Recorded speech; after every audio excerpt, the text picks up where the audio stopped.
So Ballari central ಜೈಲಿನಲ್ಲಿ ನಟ Darshan so ಈಗ ಬೆಳಗಿನ ಉಪಹಾರವ ಉಪ್ಪಿಟ್ಟು ಅನ್ನ ಸವದಿದ್ದಾರೆ. ಕಾರಣ ಅಲ್ಲಿ ಟೈಮ್ ಟು ಟೈಮ್ ಇದೆ. ಈ ಟೈಮಲ್ಲಿ ಬ್ರೇಕ್ಫಾಸ್ಟ್ ಇರುತ್ತೆ, ಮಧ್ಯಾಹ್ನ ಊಟ ಇರುತ್ತೆ. ಜೈಲಿನ ಮೆನ್ಯೂ ಪ್ರಕಾರ ಉಪ್ಪಿಟ್ಟನ್ನ ಕೊಟ್ಟಿದ್ದಾರೆ.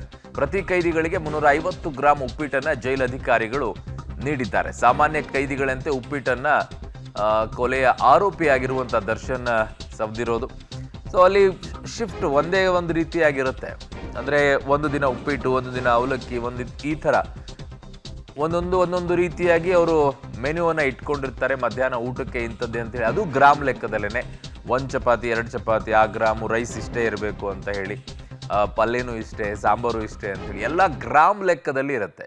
ಈಗ ಉಪ್ಪಿಟ್ಟನ್ನು ಕೂಡ 350 ಗ್ರಾಮನ್ನು ಕೊಟ್ಟಿದ್ದಾರೆ. ಸೊ ಅದನ್ನು ಈಗ ಬೆಳಗಿನ ಉಪಹಾರದಲ್ಲಿ ಸೇವಿಸಿದ್ದಾರೆ ಅನ್ನೋದನ್ನು ಬರ್ತಾ ಇರುವಂಥ ಮಾಹಿತಿ.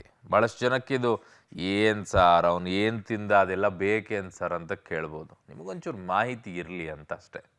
ನನ್ನ ಸಹೋದ್ಯೋಗಿ ಈಗ ಬಳ್ಳಾರಿಯಿಂದ ಅಮರೇಶ್ ನನ್ನ ಸಂಪರ್ಕಕ್ಕೆ ಸಿಗ್ತಾ ಇದ್ದಾರೆ. ಅಮರೇಶ್, ಭಾಳಷ್ಟು ಜನ ಬೆಳಗಿನ ಜಾವದಲ್ಲಿ ಕೇಳ್ತಾರೆ, ಏನು ಸಾರ್ ಅವನು ಉಪ್ಪಿಟ್ಟು ತಿನ್ನೋ, ಚಿತ್ರಾನ್ನ ತಿನ್ನೋ, ಅವಲಕ್ಕಿ ತಿನ್ನೋ, ಇದೆಲ್ಲ ಬೇಕಾ ಸರ್ ನಮಗಂತಾರೆ. ಬಟ್ ಭಾಳಷ್ಟು ಜನಕ್ಕೆ ಗೊತ್ತಿರೋದಿಲ್ಲ ಗ್ರಾಮ್ ಲೆಕ್ಕದಲ್ಲಿ ಹೇಗೆ ಉಪ್ಪಿಟ್ಟನ್ನು ಕೊಡೋಕ್ಕಾಗತ್ತೆ ಅಂತ ಹೇಳಿ.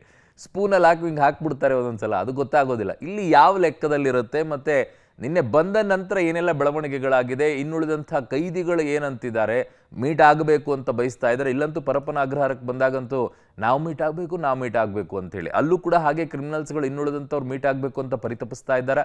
ಈ ಬಗ್ಗೆ ಏನು ಮಾಹಿತಿ ಇದೆ? ಖಂಡಿತ ಅರುಣ್, ಯಾವಾಗ ಕೊಲೆ ಆರೋಪಿ ನಟ ದರ್ಶನ್ ಅವರು ಬಳ್ಳಾರಿಯ ಸೆಂಟ್ರಲ್ ಜೈಲಿಗೆ ಬರ್ತಾರೆ ಅನ್ನುವಂಥ ಮಾಹಿತಿ ಸಿಕ್ತು, ಆವಾಗಲೇ ಒಳಗಡೆ ಇರ್ತಕ್ಕಂಥ ಕೈದಿಗಳೆಲ್ಲರೂ ಕೂಡ ಸಾಕಷ್ಟು ಕುತೂಹಲದಿಂದ ದರ್ಶನ್ ಅವರ ಬರುವಿಕೆಯನ್ನು ಕಾಯ್ತಾ ಇದ್ರು. ನಾವು ಸಹಿತ ಅಂದರೆ ಚಿತ್ರನಟರಾಗಿರ್ತಕ್ಕಂಥ ದರ್ಶನ್ ಅವರನ್ನ ಭೇಟಿ ಆಗ್ಬೋದು ಅನ್ನುವಂಥ ಸಾಕಷ್ಟು ನಿರೀಕ್ಷೆಗಳನ್ನ ಇಟ್ಕೊಂಡಿದ್ರು. ಆದರೆ ಎಲ್ಲ ನಿರೀಕ್ಷೆಗಳನ್ನು ಬಳ್ಳಾರಿಯ ಸೆಂಟ್ರಲ್ ಜೈಲ್ ಅಧಿಕಾರಿಗಳು ಹುಸಿ ಮಾಡಿದ್ದಾರೆ. ಯಾಕಂದರೆ ದರ್ಶನ್ ಅವ್ರನ್ನ ಹೈ ಸೆಕ್ಯೂರಿಟಿ ಸೆಲ್ ಒಂದರಲ್ಲಿ ಇದೀಗ ಬಂಧಿಸಿಡಲಾಗಿದೆ. ಅಂದರೆ ಯಾರ ಸಂಪರ್ಕ ಕೂಡ ಸಿಗಲಿಕ್ಕೆ ಸಾಧ್ಯ ಇಲ್ಲ. ಹೀಗಾಗಿ ಅಂದರೆ ಹೈ ಸೆಕ್ಯೂರಿಟಿ ಸೆಲ್ 15ನೇ ಒಂದು ಕೋಣೆ ಏನಿದೆ ಅದರಲ್ಲಿ ಇದೀಗ ದರ್ಶನ್ ಅವ್ರನ್ನ ಬಂಧಿಸಿಡಲಾಗಿದೆ. ಮತ್ತೊಂದು ಕಡೆಗೆ ದರ್ಶನ್ ಅವರಿಗೆ ಏನು ಕೊಟ್ಟರು ಅನ್ನುವಂಥದ್ದಕ್ಕಿಂತ ಹೆಚ್ಚಾಗಿ ದರ್ಶನ್ ಅವರು ಮಾಡಿದ ಪಾಪದಿಂದಾಗಿನೇ, ಅಂದರೆ ಮಾಡಿರ್ತಕ್ಕಂಥ ಒಂದೇನು ಅಪರಾಧ ಮಾಡಿದ್ರು, ಅಪರಾಧ ಮಾಡಿದ ಮೇಲೂ ಕೂಡ ಪರಪ್ಪನಾಗ್ರಹಾರ ಜೈಲಿನಲ್ಲಿ ಸೇರಿದ್ರು. ಆದರೆ ಅದಾದ್ಮೇಲೂ ಕೂಡ ತಿದ್ದುಕೊಳ್ಳಿಲ್ಲ, ಬದಲಾಗಿ ಮತ್ತೆ ತಮ್ಮ ಉದ್ದಟತನವನ್ನು ಪ್ರದರ್ಶನ ಮಾಡಿದ್ರು. ರೌಡಿಗಳ ಜೊತೆ ಕುಳಿತುಕೊಂಡು ಒಂಥರ ಐಷಾರಾಮಿ ಜೀವನವನ್ನ ಮಾಡುವಂತ ರೀತಿಯಲ್ಲಿ ಅಲ್ಲಿ ಅವರ ನಡವಳಿಕೆ ಇತ್ತು. ಈಗ ಇದಕ್ಕೆ ಸಂಬಂಧಪಟ್ಟಂತೆ ಫೋಟೋ ಕೂಡ ವೈರಲ್ ಆಗಿತ್ತು. ಅದಾದ್ಮೇಲೆ ಅವರನ್ನ ಇದೀಗ ಬಳ್ಳಾರಿ ಸೆಂಟ್ರಲ್ ಜೈಲ್ಗೆ ಶಿಫ್ಟ್ ಮಾಡಲಾಗಿದೆ. ಅಂದ್ರೆ ಇಲ್ಲಿ ಯಾರು ಕೂಡ ದೊಡ್ಡವರಲ್ಲ ಅನ್ನುವಂಥ ನಿಟ್ಟಿನಲ್ಲಿ ಬಳ್ಳಾರಿ ಸೆಂಟ್ರಲ್ ಜೈಲ್ಗೆ ಶಿಫ್ಟ್ ಆದ್ಮೇಲೆ ದರ್ಶನ್ ಅವರ ದಿನಚರಿ ಹೆಂಗಿದೆ ಅನ್ನೋದು ಕೂಡ ಬಹಳ ಮುಖ್ಯ ಆಗುತ್ತೆ. ಹೀಗಾಗಿನೇ ನಿನ್ನೆ ಬೆಳಿಗ್ಗೆ 9:55 ಅನ್ನುವಷ್ಟೊತ್ತಿಗೆ ದರ್ಶನ್ ಅವರು ಬಳ್ಳಾರಿಯ ಸೆಂಟ್ರಲ್ ಜೈಲ್ ಶಿಫ್ಟ್ ಆಗ್ತಾರೆ.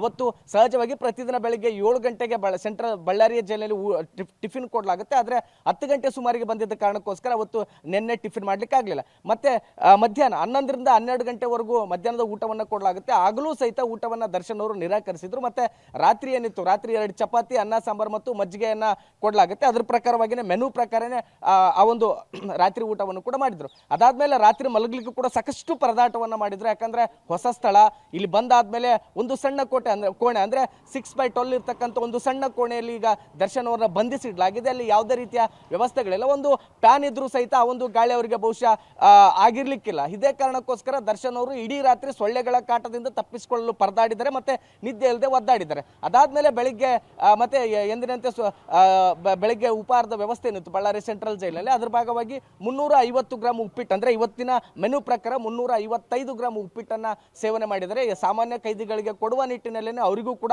ಉಪ್ಪಿಟ್ಟನ್ನು ಕೊಡ್ತಾರೆ, ಅದನ್ನೇ ಸೇವನೆ ಮಾಡಿದ್ದಾರೆ. ಸದ್ಯಕ್ಕೆ ಈಗ ನಾನು ಬಳ್ಳಾರಿಯ ಸೆಂಟ್ರಲ್ ಜೈಲ್ ಮುಂಭಾಗದಲ್ಲಿ ಇರುವಂತದ್ದು. ಈಗ ಬಳ್ಳಾರಿ ಸೆಂಟ್ರಲ್ ಜೈಲ್ನ ಏನು ಹೈ ಸೆಕ್ಯೂರಿಟಿಯ 30 ಸೆಲ್ಗಳಿವೆ. ಅದರಲ್ಲಿ 15ನೇ ನಂಬರ್ನ ಸೆಲ್ನಲ್ಲಿ ಇದೀಗ ದರ್ಶನ್ ಅವರನ್ನ ಬಂಧಿಸಿಡಲಾಗಿದೆ. ಆ ಒಂದು ಸೆಲ್ಗಳ ವಿಶೇಷತೆಯನ್ನು ಕೂಡ ಗಮನಿಸಬೇಕು ನಾವು. ಅಂದ್ರೆ 1884ರಲ್ಲಿ ಬಳ್ಳಾರಿಯ ಸೆಂಟ್ರಲ್ ಜೈಲ್ ಏನು ಅಂದ್ರೆ ಬ್ರಿಟಿಷರ ಕಾಲದಲ್ಲಿ ಸ್ಥಾಪನೆ ಆಯಿತು.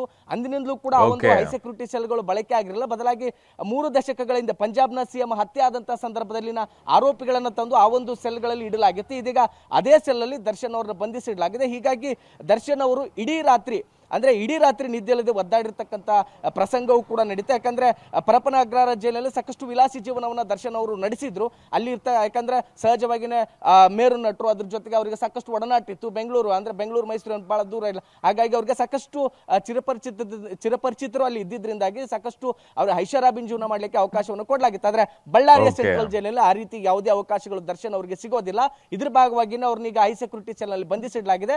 ಸಾಮಾನ್ಯ ಕೈದಿಗಳಿಗೆ ಏನು ಊಟವನ್ನು ಕೊಡ್ತಾರೆ, ಟಿಫಿನ್ ಕೊಡ್ತಾರೆ, ಅದೇ ರೀತಿ ಕೊಡ್ತಾರೆ. ಅದ್ರ ಜೊತೆಗೆ ಅವರ ಭದ್ರತೆಗೋಸ್ಕರ ಇದೀಗ ಇಬ್ಬರು ಸಿಬ್ಬಂದಿಗಳು ಮತ್ತು ಒಬ್ಬರು ASI ಅನ್ನು ಕೂಡ ನೇಮಕ ಮಾಡಿದ್ರೆ ಅಲ್ಲಿ ಯಾವುದೇ ರೀತಿಯ ಮೊಬೈಲ್ ಬಳಕೆಗೆ ಅವಕಾಶ ಇಲ್ಲ. ಬದಲಾಗಿ ಅಲ್ಲಿ ವೈರ್ಲೆಸ್ ಮೂಲಕನೇ ಎಲ್ಲ ಕಮ್ಯುನಿಕೇಶನ್ ನಡೀತೆ. ಮತ್ತೆ ಬೇರೆ ಕೈದಿಗಳ ಜೊತೆಗೆ ಸಂಪರ್ಕ ಸಾಧಿಸಲಿಕ್ಕೂ ಕೂಡ ಸಾಧ್ಯ ಇಲ್ಲ. ಅರುಣ್.